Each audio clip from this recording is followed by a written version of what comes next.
নিউজিল্যান্ডের বিপক্ষে আসন্ন টি-20 সিরিজটি বাংলাদেশের জন্য নিজেদের সামর্থ্য প্রমাণের এক বিশাল সুযোগ।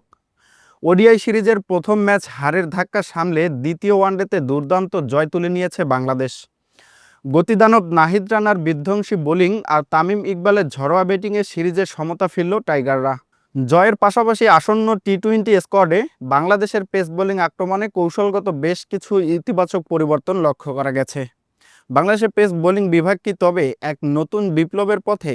নিউজিল্যান্ডের মতো শক্তিশালী দলের বিপক্ষে আসন্ন টি-20 সিরিজের জন্য বিসিবি যে স্কোয়াড ঘোষণা করেছে তাতে রয়েছে বড় বড় সব চমক।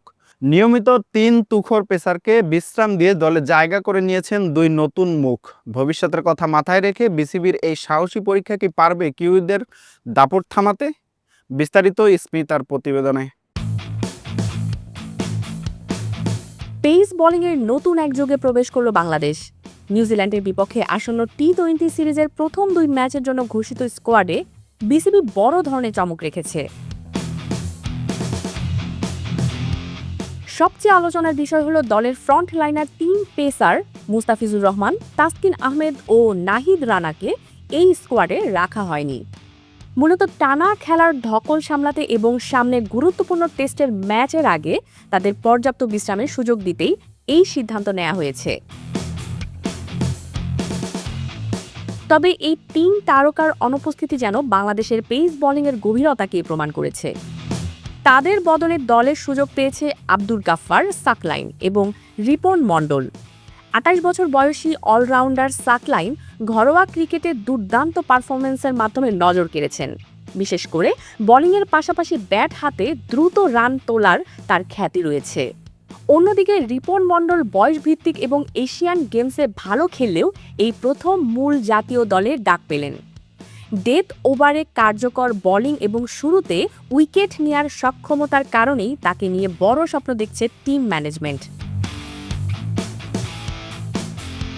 বিসিবির নির্বাচন প্যানেল জানিয়েছে টি-20তে নতুন মুখ দেখার লক্ষ্যেই তারা এই রদবদল করেছেন। চট্টগ্রামের জহুর আহমেদ চৌধুরী স্টেডিয়ামে আগামী 27 এবং 29 এপ্রিল অনুষ্ঠিত হতে যাওয়া প্রথম 2 ম্যাচের জন্য লিটন দাসের নেতৃত্বে সাজানো হয়েছে এই দল। তবে এই স্কোয়াডে জায়গা হয়নি জাকের আলী অনিক এবং মাহিদুল ইসলাম অঙ্কনের। দলে ফিরছেন অলরাউন্ডার মোহাম্মদ সাইফুদ্দিন, যার উপস্থিতি দলের ব্যালেন্স আরও শক্তিশালী করবে বলে ধারণা করা হচ্ছে। স্কোয়াডের অন্যান্য গুরুত্বপূর্ণ সদস্যরা হলেন পারভেজ হোসেন ইমন, তানজিদ হাসান তামিম, সহ অধিনায়ক সাইফ হাসান, তাওহিদ হৃদয়, নুরুল হাসান সোহান এবং স্পিন আক্রমণে থাকছে শেখ মাহাদি হাসান, নাসুম আহমেদ ও রিশাদ হোসেন। নির্বাচকদের মতে আব্দুল গাফফার সাকলাইনের মতো অলরাউন্ডার ভবিষ্যতে দলের বোলিং অর্ডারে ঘাটতি পূরণ করতে পারবেন। সিনিয়র পেসারদের ছাড়াই রিপন মণ্ডল বা সাকলাইনরা কতটা প্রতিরোধ গড়ে তুলতে পারবেন তা দেখার জন্য মুখিয়ে আছে বাংলাদেশের ক্রিকেট প্রেমীরা। মূলত তরুণদের আত্মবিশ্বাস বাড়ানোর জন্য এবং বিকল্প শক্তির সন্ধানে বিসিবির এই পরিকল্পনা কতটুকু সফল হয় তা বোঝা যাবে চট্টগ্রাম মাঠেই। যদি এই নতুন পেসার লাইন আপ কিউইদের রুখে দিতে পারে তবে বাংলাদেশের পেস বোলিং ইউনিট হয়ে উঠবে বিশ্বের অন্যতম ভয়ঙ্কর এক বোলিং আক্রমণ।